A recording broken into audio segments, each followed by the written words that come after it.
So we're going to kick off our sermon series, The World is Watching. And I want to use for a topic 5 smooth stones. And from that topic, I want to use for a subtopic, breaking generational curses. Breaking generational curses. And I want to use today as the premise for this message, the story of David and Goliath. There are 3 main objectives that I want to share with you today. One is the symbolism between a generational curse and a giant. I want to show you that today, that there are symbolisms between, I'll show you the reason why God allowed this battle to happen and what we can learn from it as it relates to generational curses. Also, the comparison between David and a curse breaker. Wherever there is a curse at work, and we're going to talk about curse too. I want to try to break it down so we can understand it in a simplified way. But anywhere there is a curse active, God has already prepared a curse breaker. Anywhere there is a curse active in your life, in your relationship, in your family, in the lives of your children, wherever there's a curse at work, there's always a curse breaker that God has already prepared. And 3, how the 5 smooth stones represent the 5 key elements to breaking a generational curse. Now, when I think about generational curses, the first person I think about is Goliath. I think about how he bullied the nation of Israel for so many years.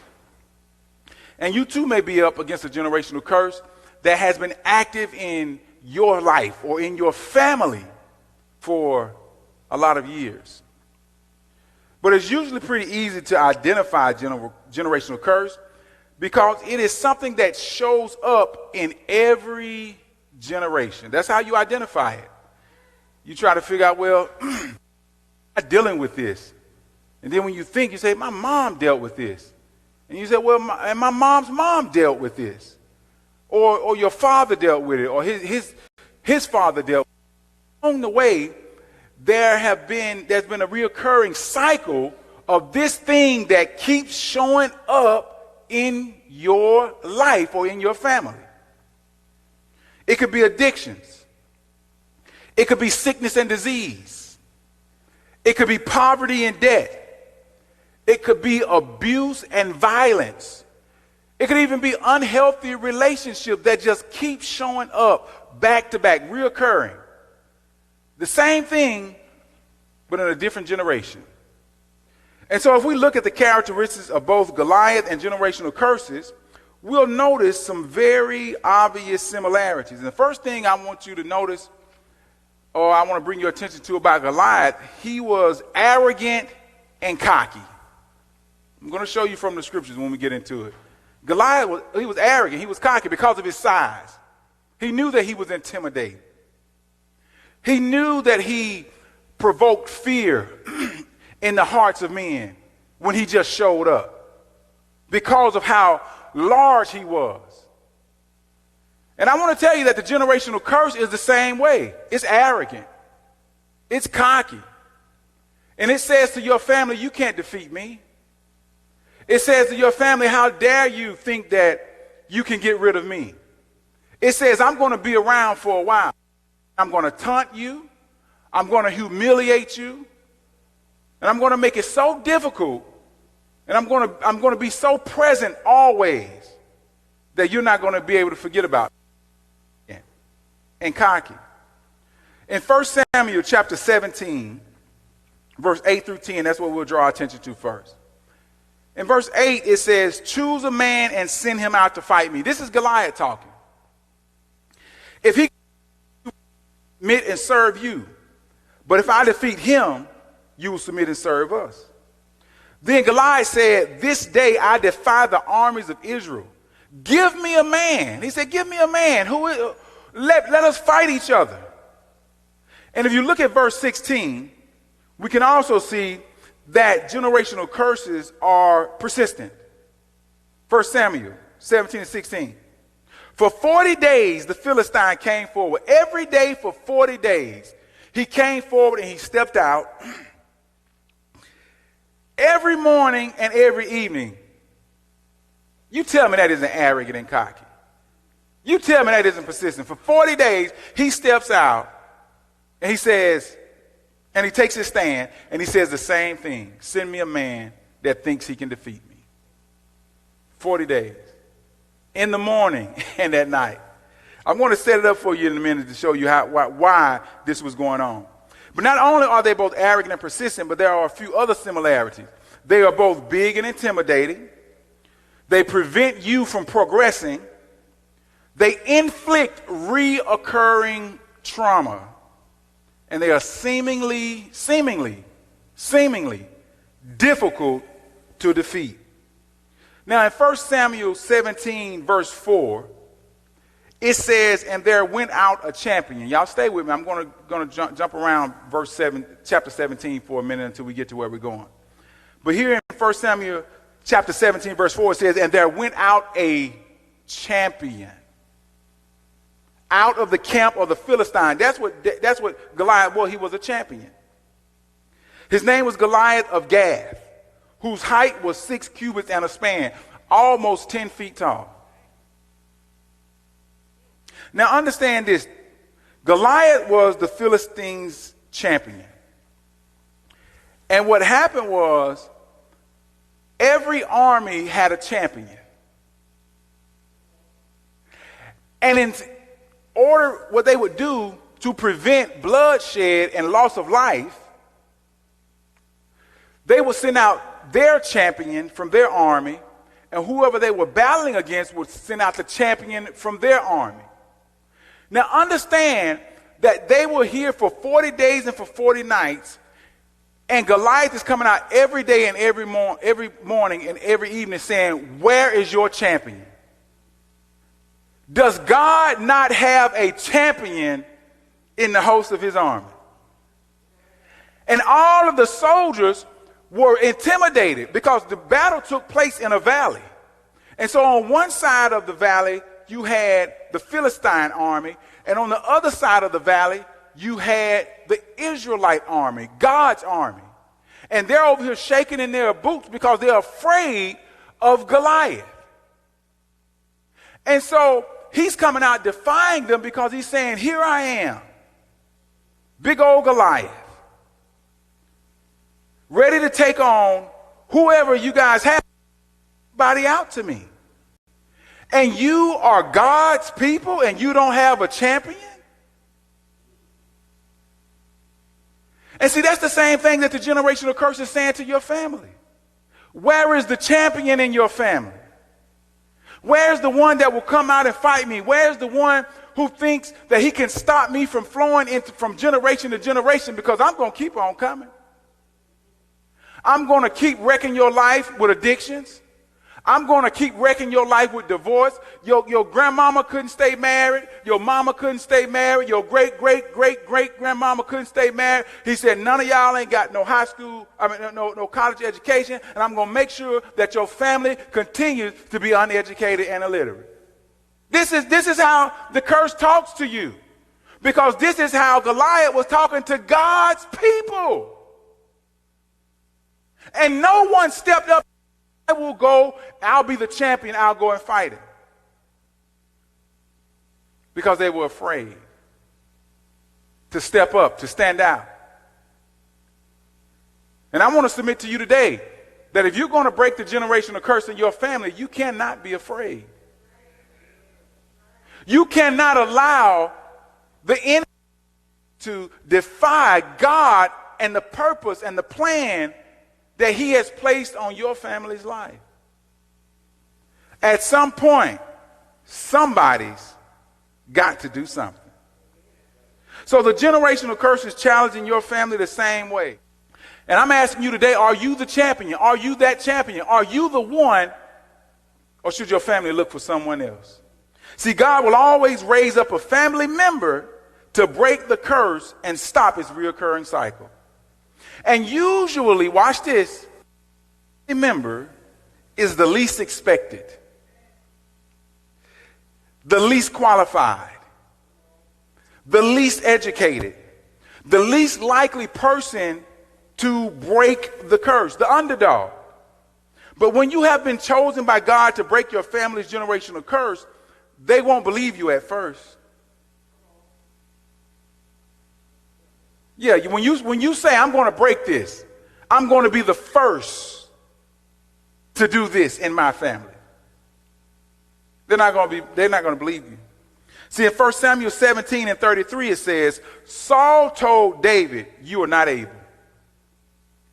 He said, you are not able to go out against this Philistine and fight him.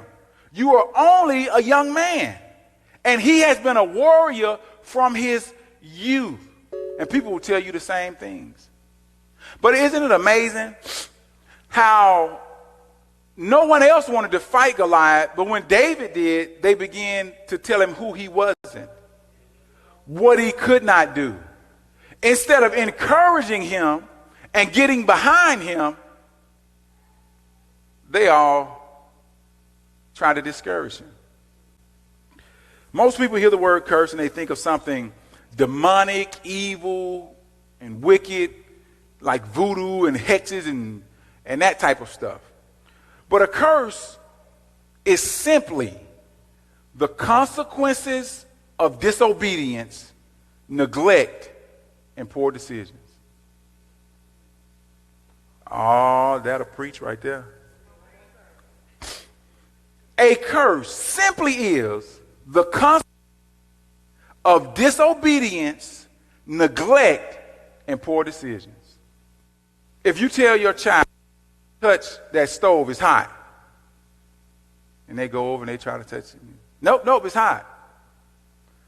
Then at some point, they don't listen to you, and they go over and they touch it and they burn themselves, and they're stuck with the consequences of that bad decision.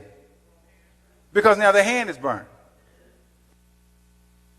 And depending on the severity of the disobedience, the neglect, or the poor decision, it will determine how long you have to deal with the consequences. Poor financial decisions. Man, if you keep mismanaging your money, then the consequences are going to be that you're going to be in debt. The consequences are going to be that you're going to have to go without certain things.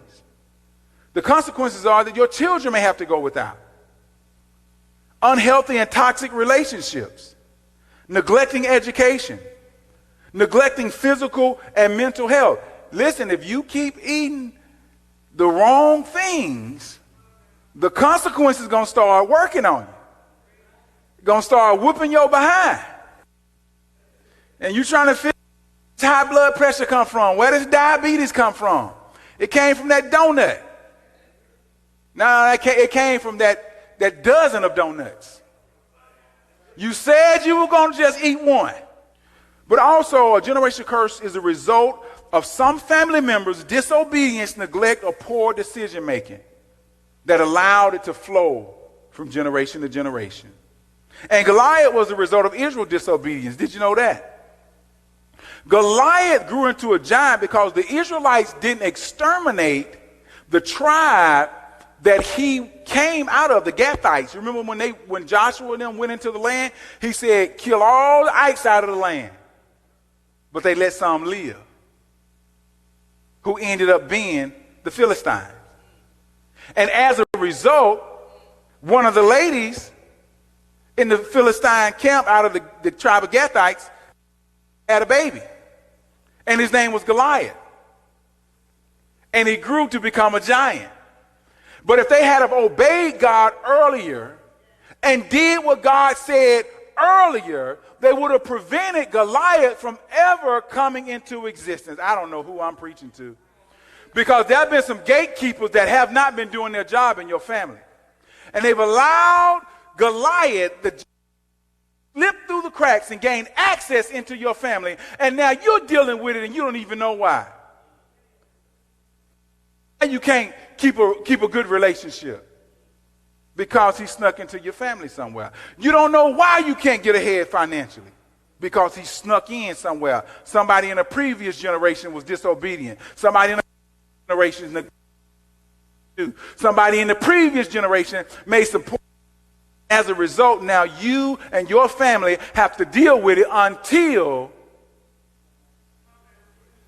a champion steps forward. Running the problems and issues that are plaguing you and your family, then you are giving that generational curse access and permission to remain. Now, just because it got in doesn't mean it has to remain. Just because it's there doesn't mean that you have to allow it to remain there. And so the mistake that we often make is thinking that something is dangerous because it seems harmless and small. And I'm sure they thought about that when Goliath was first born. Oh, it's just a little Philistine. Yeah, then that big head started swelling up when he was about 10. They said, there ain't no normal size head right there. Look at that baby's feet. Look at his hand. You know, women can tell how big he's going to be. Look at his hand. Baby got some big hand. They're going to be a football player. Yeah, he was bigger than a football player. He kept growing, and they kept watching him throughout the years, and they was like, oh, we got to. And that's what happens when we neglect to deal with something. It grows bigger. Listen, nothing goes away because you ignore it. It goes away when you confront it. And all that time that baby was growing, they just watched it. They just ignored it. They just neglected it because they didn't take care of it in the previous generation. And so here it is. And we think that there's nothing wrong with, you know, it seemed harmless and innocent. But it's always little until it becomes big. It's the little lies that we tell ourselves that cause us to turn a blind eye to dangerous things that are growing out of control. There's a chapter in the Quiet Devil book that I wrote, and it's called The Snake in the Water Puddle. And I tell a story in this chapter about how I had a leaky faucet on the outside, a leaky pipe on the outside of my home. And one day, and it created a puddle because it was leaking. And because I didn't fix it, that puddle was always there. One morning I walked out of my house, opened up the door, and I saw something slither away from the puddle into the woods. And I said, oh my God, I think that was a snake. I woke up the next morning, and this morning I didn't just open up the door and just step out onto the porch. I kind of took my time and just eased the door open and looked out.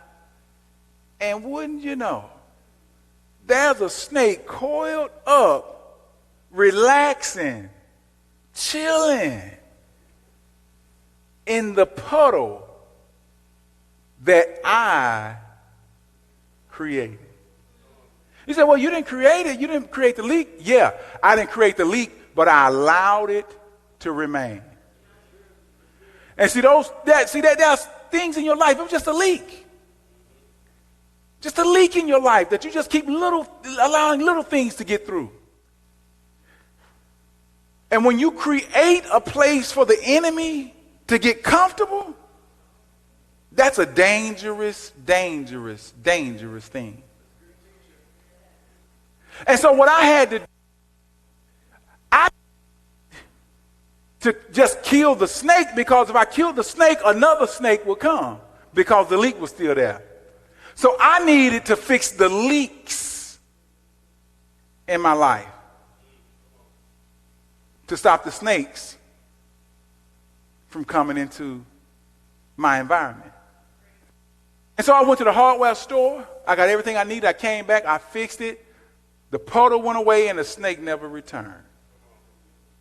So what are you saying, Terry? What I'm saying is that the enemy rests comfortably in the areas of our lives that we refuse to fix. What area in your life you're refusing to fix and the enemy is gaining access? What areas in your relationship you refuse to fix and the enemy is just whooping on y'all in that area because you won't fix it? What areas in your health are you refusing to fix and you're just giving the enemy access to do what he wants to do? In your finances, refusing to fix it. And so he's resting comfortably because you've allowed him in by not doing what you need to do to fix the leak. And so in 1 Samuel 17, verse 40, it says David took his staff in his hand, and he chose 5 smooth stones from the stream, put them in the pouch of his shepherd's bag, and with his sling in his hand, approached Goliath, the Philistine giant. And before I close, I want to share with you 5 key elements to breaking a generation. And they're represented by the 5 smooth stones. Now, the first stone is the stone of personal responsibility. The second stone is the stone of courage and bravery. The third stone is the stone of personal experience. The fourth stone is the stone of authenticity. And the fifth stone is the stone of inspired action. Now, I want you to notice that these stones came from a brook, a water stream. And you say, well, why is that important to you and I, that David picked up these stones from a stream? Because the curse has to be broken by someone who comes from your stream. Oh, I'm going to let that one sit. He got the stones from the stream. And in order for a curse to be broken, the person that breaks the curse has to come from your stream. Psalms 127:3 says this, behold, children are a heritage of the Lord. The fruit of the womb is his reward. That word heritage means stream. So children are a stream of the Lord. And a stream flows. And so whatever we put into the stream or allow in the stream is going to flow from one generation or one body of water body. Am I in the right place? So this is why we have to be careful not to allow the curse to continue going into our children's life. That's why we have to raise them better. That's why we have to teach them better. That's why we have to show them better. That's why we have to protect them from. Look, there may be some things that you do, but you don't let your children see you do it. Oh, I might not be in the right church today. Y'all don't do everything right. There's some things that you do, and it may not even be that what you're doing is not right. It's just something that they don't need to see you doing, because they don't understand how to balance and limit and manage it until they get a certain age, and you can teach them. See, the problem that we've made so many years is we've neglected to teach our children early what we learned late.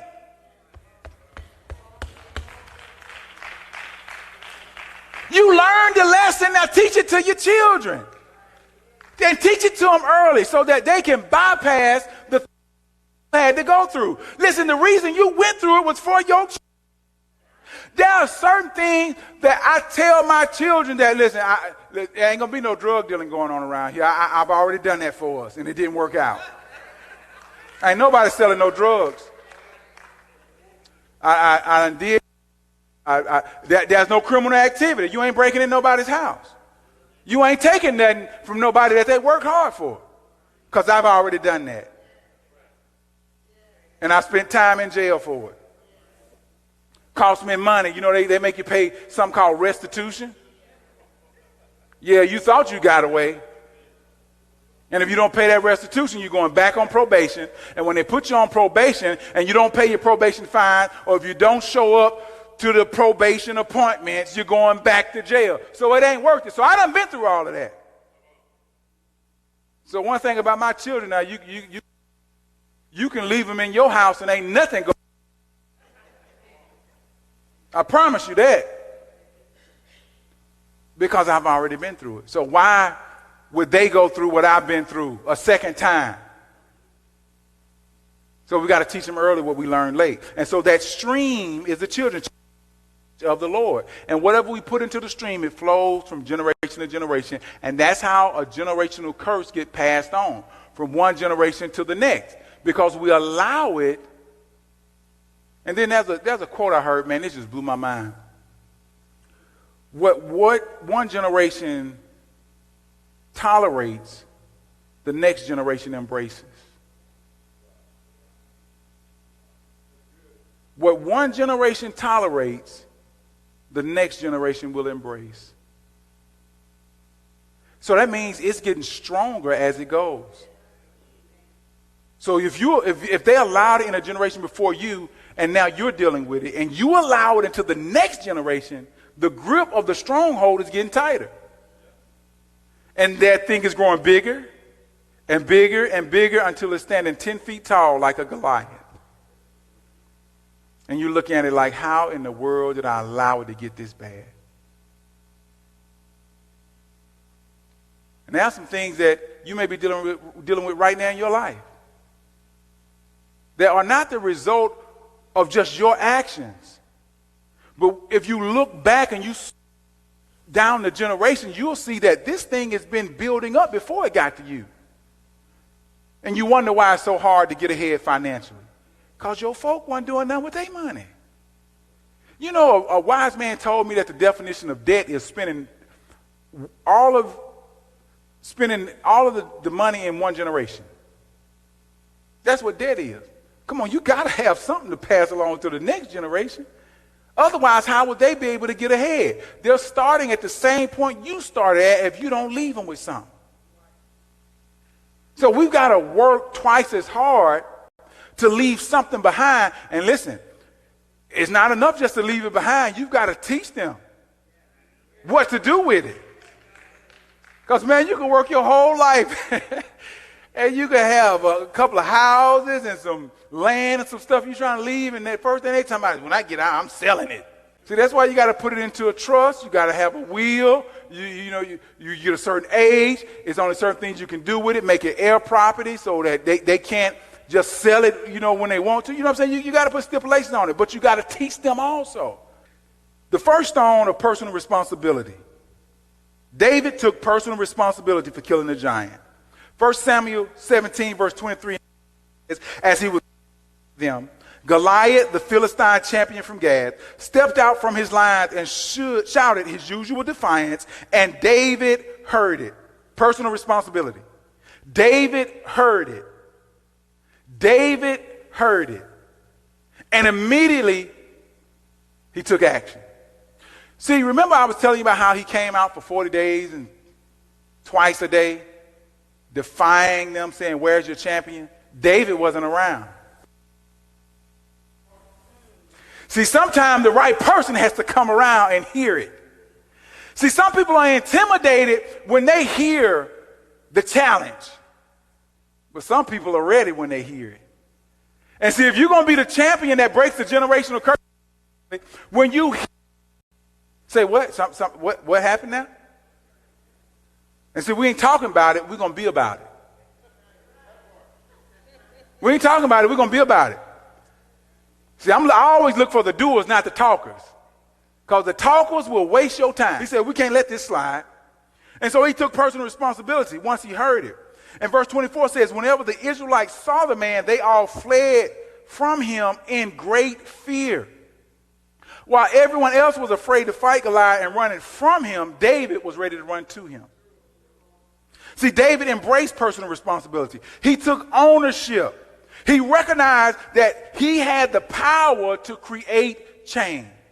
And you've got to recognize that you have the power to create change. Rather than blaming external circumstances, your family history, focus on the actions and decisions that you can make to break the generation.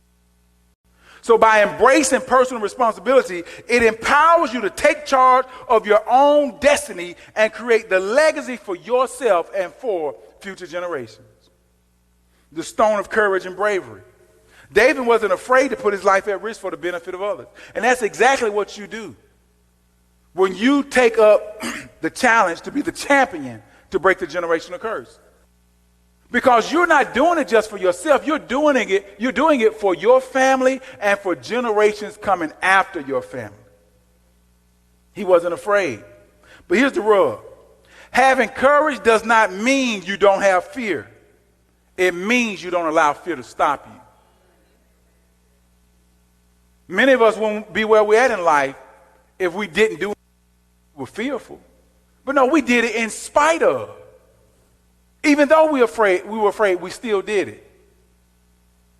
And that's when you see progress in your life. Courage is doing the right thing even when you're afraid. And notice how he didn't include anyone else in the fight. He said, I'll go. He said, you got a whole army that's just been here chilling and sitting around and ain't nobody said nothing.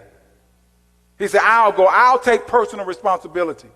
And that's the difference between a man and a boy. That's the difference between someone who's immature and someone who is mature. It's responsibility, the ability to respond. They were not responding, but as soon as he heard it, he responded. He took action. Personal responsibility. See, cowards don't defeat giants, and cowards don't break generational curses. So you can't allow fear to stop you, because David knew that the giant was him, but he was not bigger than God. The situation you're facing, yeah, it's bigger than you, but it's not bigger than God. No, you can't do it on your own, but you can do it with God's help. And David understood that. The third stone was the stone of experience. Everything that you have gone through in your life has prepared you for the moment where you are right now. Everything. See, God will place you in smaller fights to prepare you for the big fight. Moses was sent to the backside of a desert to watch over Jethro's sheep, so that God could send him back into Egypt and he could bring out his people in the wilderness so that he can go back into Egypt. And your personal experience, what you've gone through in life, it wasn't meant for you in that moment, but it was for the future. And the good news is this. The God we serve, he's omniscient. That word omniscient, omni means all, and the word S-C-I-E-N-T comes from the word science. So omni meaning all, science meaning knowledge or knowing. Our God is all knowing. He's omniscient. So guess what? He is prepared for what he has not purposed.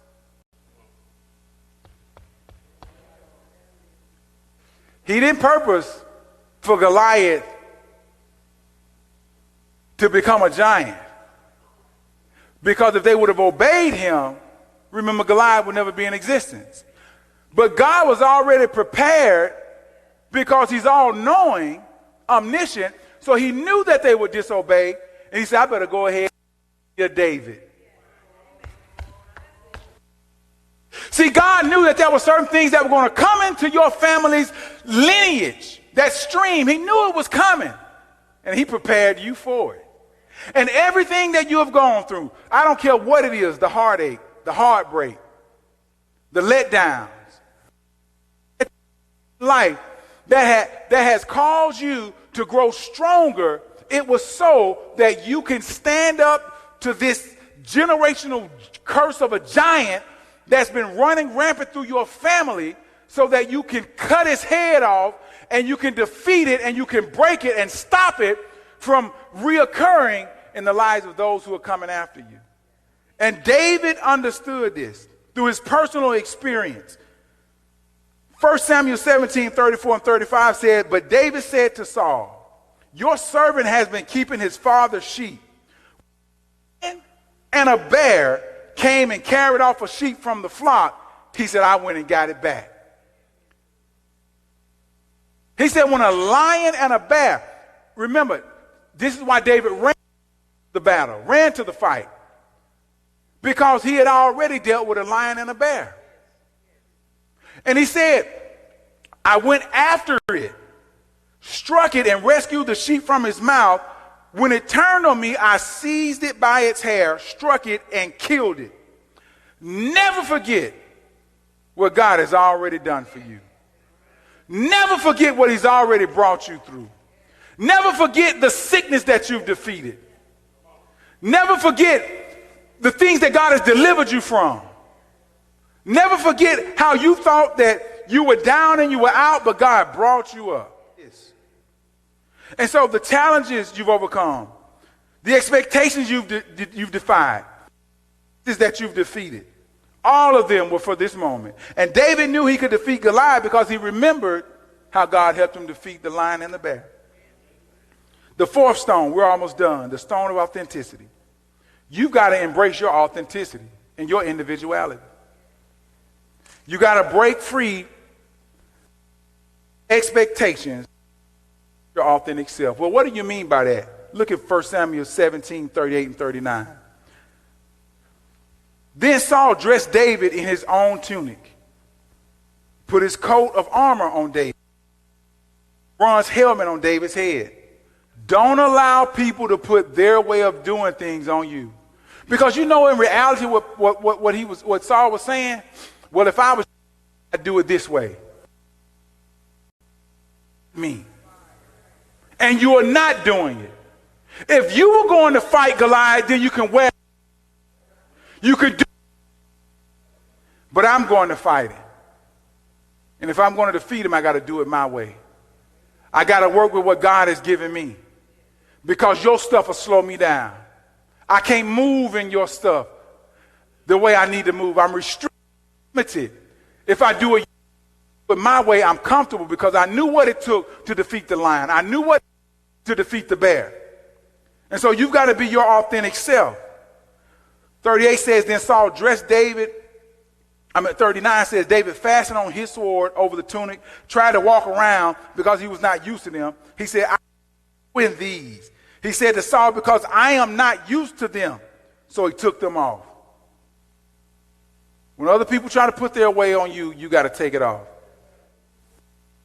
The fifth stone, the stone of inspired action. And this is the last one. We break the cycle of inaction by taking inspired and purposeful action. David took action.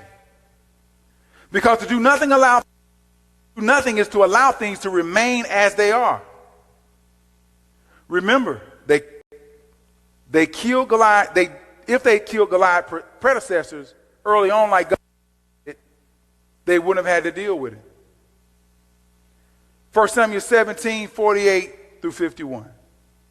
As the Philistine moved closer to attack him, David ran quickly toward the battle